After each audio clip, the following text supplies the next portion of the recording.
នេះខ្ញុំសូមជម្រាបសួរប្រិយមិត្តទូទាំងសង្គមជនជាទីគោរពនិងជាទីមេត្រីកម្មវិធីសុខភាពខ្ញុំបានវិលមកជួបលោករស្រីអ្នកនាងកញ្ញាជាថ្មីម្ដងទៀតដោយជារៀងរាល់សប្តាហ៍ Clinic Princess បានសហការជាមួយនឹងកម្មវិធីសុខភាពខ្ញុំបង្កើតនៅប្រធានបទដែលមានអត្ថប្រយោជន៍ជូនទៅដល់លោកអ្នកបានទស្សនាស្វែងយល់អំពីបញ្ហាសុខភាពនៅក្នុងសប្តាហ៍នេះយើងបានលើកយកនៅប្រធានបទថ្មីដែលបានផ្ដោតសំខាន់ទៅលើគិសច្រើននៅក្នុងកន្សោមពងតើអ្វីទៅដែលជាគិសអ្វីទៅដែលយើងហៅថាគិសច្រើននៅក្នុងកន្សោមពងដូច្នេះនៅក្នុងថ្ងៃនេះយើងមានវាគ្មិនកិត្តិយសដើម្បីបកស្រាយទាក់ទងទៅនឹងប្រធានបទនេះគឺលោកស្រីវិជ្ជបណ្ឌិតឆិតម៉ារីយ៉ានជាអ្នកឯកទេសផ្នែកសម្ភពនិងរោគស្ត្រីសញ្ញាបត្រពីប្រទេសបារាំងលោកស្រីវិជ្ជបណ្ឌិតគឺជាគ្រូពេទ្យព្យាបាលនៅក្នុង Clinic Princess ចាសូមជម្រាបសួរសូមអរគុណដែលថ្ងៃនេះលោកស្រីវិជ្ជបណ្ឌិតបានផ្ដល់កិត្តិយសសម្រាប់កម្មវិធីសុខភាពខ្ញុំហើយយើងនឹងពិភាក្សាទៅលើប្រធានបទគិសច្រើននៅក្នុងកន្សោមពងមុននឹងឈានចូលទៅដល់ប្រធានបទនេះដោយសារការពីប្រហែលសប្តាហ៍មុនយើងក៏បានតាក់ទងទៅនឹងបញ្ហាមួយដែរគឺរដូវមិនទៀងទាត់អញ្ចឹងសិតតែជាបញ្ហាជុំវិញស្ត្រីទាំងអស់ចាអញ្ចឹងសូមឲ្យលោកស្រីវិជ្ជបណ្ឌិតជួយបញ្យល់បន្តិចថាតើបញ្ហាអ្វីខ្លះដែលបណ្ដាលឲ្យស្ត្រីមានរដូវមិនទៀងចាចំពោះមូលហេតុដែលបណ្ដាលឲ្យស្ត្រីយើងមានរដូវមិនទៀងគឺមានមូលហេតុច្រើនដែលយើងធ្លាប់បាននិយាយកន្លងមកហើយជាទូទៅក្នុងរដូវមិនទៀងរបស់គាត់វាអាចរដូវមកច្រើនឬក៏ការមិនមានរដូវដែលយើងហៅថាការរាំងរដូវហើយមូលហេតុទាំងអស់ហ្នឹងយើងឃើញថាមានច្រើនក្នុងនោះវាមានមូលហេតុដែលបណ្ដាលមកពីផ្នែកខាងលើបើន័យថាការប្រព័ន្ធបញ្ជាដែលនៅពីខួរក្បាលយើងខាងលើហ្នឹងគឺមូលហេតុនេះយើងឃើញជួបថាអាហ្នឹងអាចដូចជាករណីដែលយើង stress ច្រើនយើងគិតច្រើនពេកយើងធ្វើកិច្ចការដែលហួសកម្លាំងក៏វាតាក់ទងនៅក្នុងនឹងដែរយើងឃើញជួបជាញឹកញាប់ហើយដែលយើងមិនសូវចាប់អារម្មណ៍មានរហូតដល់ 35% ហើយទន្ទឹមមួយទៀតមូលហេតុដែលសំខាន់ទី2ដែលយើង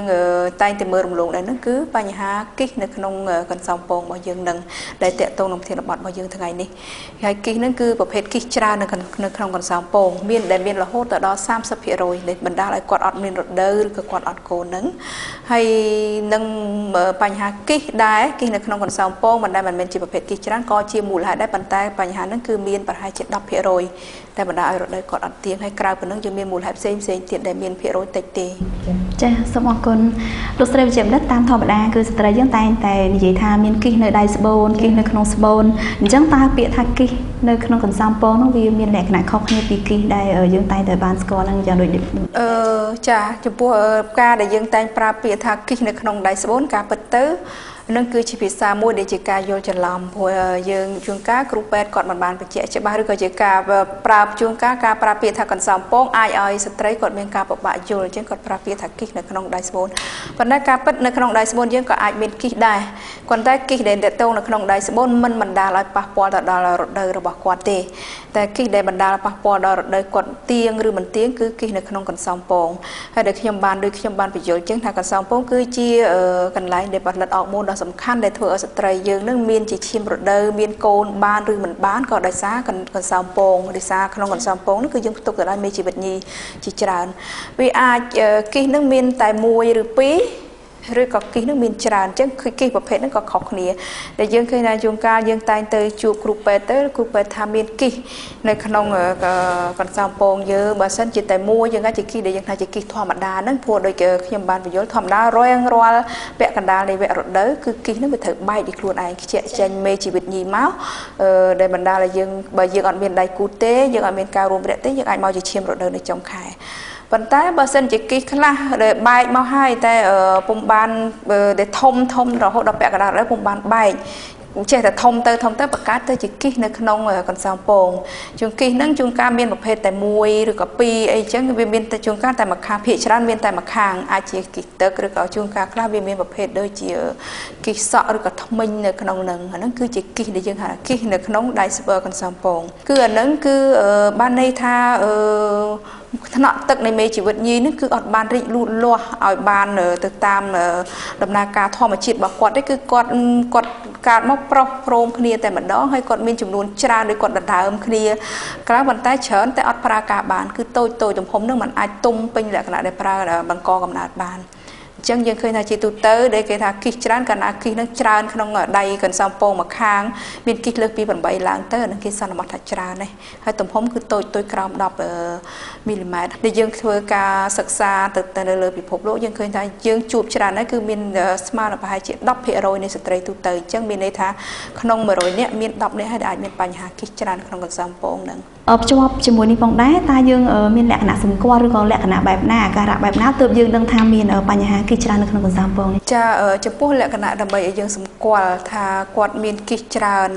នៅក្នុងកន្សោមពងធម្មតាស្ត្រីគាត់មិនដឹងទេថាគាត់មានគិះច្រើនឬមិនច្រើនប៉ុន្តែសម្គាល់មាន2ទី1គឺស្ត្រីខ្លួនឯងគឺគាត់អាចចាប់អារម្មណ៍គាត់គួរតែចាប់អារម្មណ៍ជាសំខាន់គឺរោគសញ្ញារបស់គាត់ដែលយើងជួបញឹកញាប់នោះគឺកាលណាបើសិនជាធម្មតាស្ត្រីយើងដែលដំណើរការធម្មតាគឺរដូវត្រូវមាន1ខែម្ដងបើសិនជារដូវគាត់បែរជាជួនកាល1ខែមក2ដងឬក៏អញ្ចឹងទេភាគច្រើននៃជក់នោះគឺគាត់2-3ខែអត់ឃើញមករដូវឬក៏អ្នកខ្លះរហូតដល់កន្លះឆ្នាំអត់ឃើញមករដូវអានឹងជាបញ្ហាពួកកាលណាយើងអត់មករដូវគឺមិនមែនជារឿងធម្មតារបស់ស្ត្រីយើងលើកលែងតែពេលយើងអស់រដូវទើបយើងអត់បើសិនយើងនៅក្នុង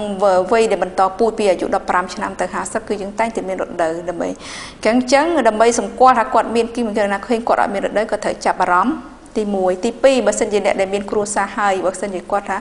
គាត់ចង់បានកូនទេធម្មតាយើងមានជីវិតដៃគូត្រូវមានបើសិនជាតែ2ឆ្នាំទៅគាត់នៅតែមិនអាចមានកូនឬក៏កូនមានហើយតែចេះតែរលូតអាហ្នឹងក៏ជាមូលហេតុជួយចាប់អារម្មណ៍ទៅដល់គាត់ដែរ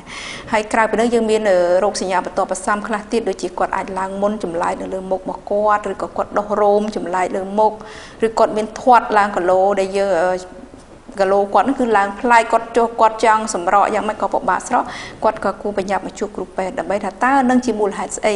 គឺយើងអាចដឹងបានតាមរយៈយើងពិនិត្យ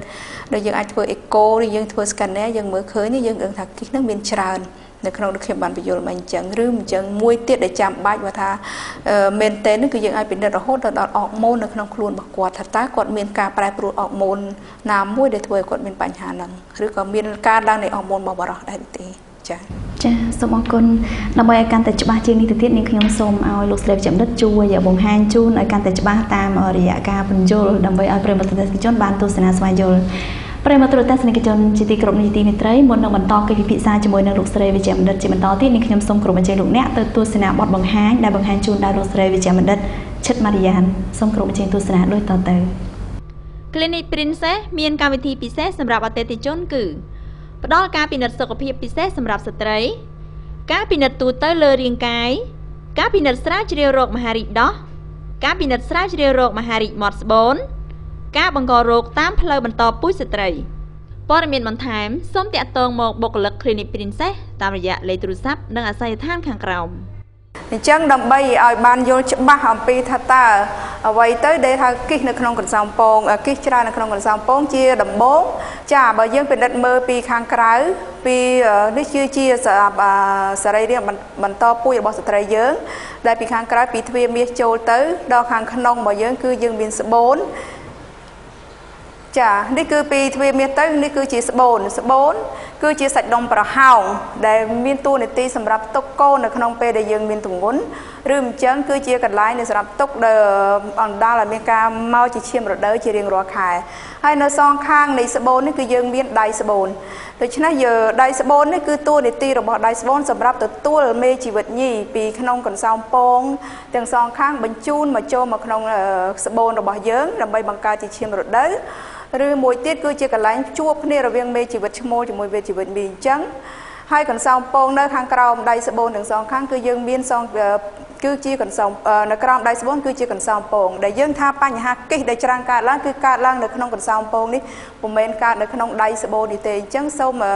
បងប្អូនជានារីយើងកុំយល់ច្រឡំដែលយើងតែងប្រើពាក្យថាគិះក្នុងដៃស្បូនគឺជាគិះដែលស្ថិតនៅក្នុងកន្សោមពងហើយកន្សោមពងនេះជាតួនាទីសំខាន់ដែលជាកន្លែងផ្ទុកនៅអរម៉ូនរបស់ស្ត្រីយើងហ្នឹងយើងឃើញថាជាទូទៅកន្សោមពងគឺមាន2មួយខាងឆ្វេងមួយខាងស្ដាំដែលក្នុងកន្សោមពងនីមួយៗហ្នឹងគឺយើងមានផ្ទុកទៅដោយមេជីវិតញីចាប់តាំងពីយើងនៅក្នុងវ័យនៅក្នុងផ្ទៃម្ដាយរយៈពេល2ខែមុនយើងចាប់កំណើតគឺកន្សោមពងនេះមានរួចទៅហើយ គឺយើងទុកទៅដោយមេជីវិតញីរបស់យើងនេះគឺពី2លានរហូតដល់4សែនហើយយើងត្រូវថយចុះបន្តិចម្ដងបងចាប់តាំងដែលដំណើរការកសងពងធ្វើការបាននៅពេលដែលយើងចាប់ផ្ដើមវ័យគ្រប់ការដំបូងដែលយើងប្រើពាក្យថា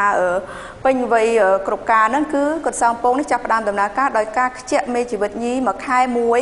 ម្ដងឆ្វេងម្ដងស្ដាំចូលតាមឆ្លងតាមដៃស្បូនចូលមកក្នុងស្បូនរបស់យើងអូខេចាជាទូទៅដែលយើងបង្កើតយើងឲ្យយល់ថាពីរដូវរបស់យើងជាទូទៅយើងតែងឃើញថារដូវរបស់យើងគឺមានចន្លោះរយៈពេលក្នុងចន្លោះ28ទៅ30ថ្ងៃអញ្ចឹងជារៀងរាល់ខែដោយសារក្រោមឥទ្ធិពលនៃអរម៉ូនដែលបញ្ចេញដល់កន្សោមពងម្យ៉ាងយើងហៅថាពពួកអូស្ត្រូសែនហ្នឹងគឺក្រោមឥទ្ធិពលពីថ្ងៃទី1ដល់ថ្ងៃទី14នៃរដូវគឺវាបណ្ដាលអរម៉ូនហ្នឹងធ្វើឲ្យកន្សោមពងនេះគឺមេជីវិតញីដែលនៅក្នុងកន្សោមពងនីមួយវាចាប់ផ្ដើម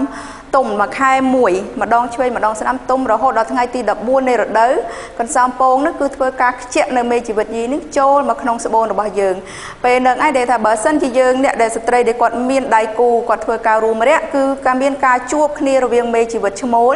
ទៅជួបជាមួយនឹងមេជីវិតញីនៅផ្នែក1/3នៃដៃស្បូននេះរួចបង្កើតបានទៅជាកូនបាននាំគ្នាធ្វើដំណើរមកនៅទុំក្នុងស្បូនយើងបានបង្កើតបានទៅជាគ័រចាសម្រាប់ករណីមួយទៀតបើសិនជាស្ត្រីនឹងគាត់ជាស្ត្រីនៅលីវឬក៏អ្នកមានដៃគូប៉ុន្តែយើងក្រោយពីការខ្ជាក់នៃមេជីវិតញីនេះចូលមកហើយយើងគ្មានដៃគូគឺมันមានដៃគូដោយសារអរម៉ូនរបស់ទី1គេហៅថាអរម៉ូនអេស្ត្រូសែនហ្នឹងពេលដែលក្រោយពីខ្ជាក់មេជីវិតញីចូលមកហើយសម្រាប់ដោយសារអរម៉ូនអេស្ត្រូសែនវាធ្វើឲ្យកម្រាស់ស្បូនហ្នឹងគឺក្រាស់មួយថ្ងៃបន្តិចក្រោយពេលខ្ជាក់មកអង្លឿងដែលនៅជាសម្បកហ្នឹងបញ្ចេញអរម៉ូនមួយទៀតគេហៅអរម៉ូនប្រូសេស្តេរ៉ូនហ្នឹងគឺសម្រាប់ជួយឲ្យរបេះនៅភ្នាះរបស់កោសិកាផ្នែកខាងក្នុងនៃស្បូនដែលបណ្ដាលដែលនាំឲ្យមានបង្កើតជាឈាមរដូវដែលតែងហូរឈាមរដូវជារៀងរាល់ចុងខែនេះគឺជាដំណើរការធម្មតានៃឈាមរដូវរបស់ស្ត្រីយើងគឺនៅស្ថិតនៅក្រោមឥទ្ធិពលនៃអរម៉ូន2ដែលបញ្ចេញនៅក្នុងកន្សោមពងនេះឥឡូវនេះយើងងាកមកប្រធានបទរបស់យើងវិញសួរថាតើអ្វីទៅដែលយើងហៅថាគិសច្រើននៅក្នុងកន្សោមពង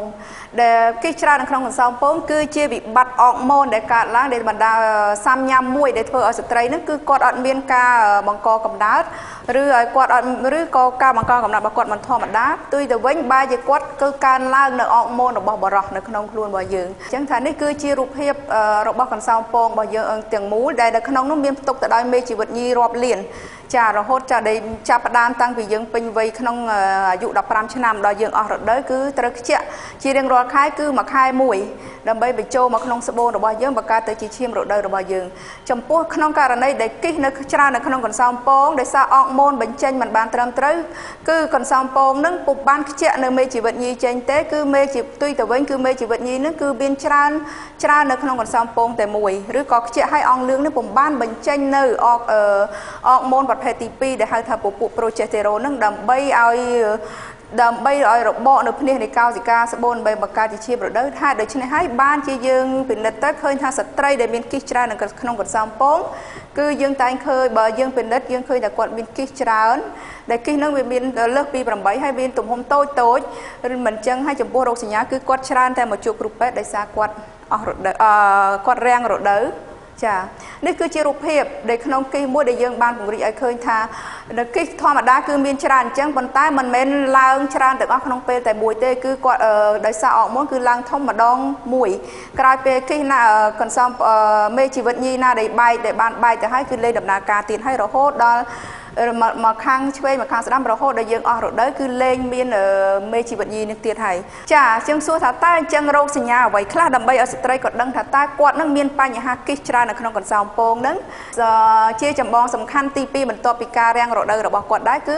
គាត់តែងមកជួបគ្រូពេទ្យចំពោះអ្នកដែលមានដៃគូហើយគឺគាត់ក្នុងរយៈពេល2ឆ្នាំឡើងទៅគឺគាត់មិនមានកូនដោយសារបញ្ហាគាត់មិនអាចមានកូនបានឬមិនអញ្ចឹងទេគាត់មានកូនដែរក៏ប៉ុន្តែកូនគាត់នឹងចេះតែរលូតគឺมันអាចនៅរីករលួសធំធាត់បានគាត់ក៏មកជួបពិភាក្សាជាមួយគ្រូពេទ្យក្រោយពីជួបគឺគ្រូពេទ្យគេត្រូវធ្វើការតាមដានរោគមូលហេតុហ្នឹងគឺយើងអាចការវិភាគរោគមូលហេតុតាមរយៈការបូមឈាមដើម្បីរោគស្រាវជ្រាវរោគប្រភេទអរម៉ូននៅក្នុងខ្លួនរបស់ស្ត្រីយើងហ្នឹងដែលបានជម្រាបវាមានអរម៉ូន2ជាសំខាន់ហ្នឹងរួមផ្សំនឹងអរម៉ូនដែលបញ្ជាពីផ្នែកខាងលើនៃខួរក្បាលរបស់យើងទន្ទឹមនឹងការពិនិត្យរោគអរម៉ូនក៏យើងអាចធ្វើការពិនិត្យទៅតាមរយៈអេកូឬយើងធ្វើ scanner ចាចំពោះរូបភាពក្រោយពីបណ្ឌិតនឹងអេកូយើងសង្កេតឃើញថានៅក្នុងដៃស្បូនទាំងសងខាងរបស់គាត់ហ្នឹងគឺមានថ្នាក់ទឹកមេជីវិតដែលជាចំណុចខ្មៅតូចៗច្រើនហ្នឹងគឺសិតតែជាថ្នាក់ទឹកមេជីវិតញីដែលយើងហៅថាជាគិសច្រើននឹងនៅក្នុងកន្សោមពងហ្នឹងអកម៉ូនមានការប្រែប្រួលគាត់បានបាត់បង់អកម៉ូនរបស់ស្ត្រីបែរជាការឡើងអកម៉ូន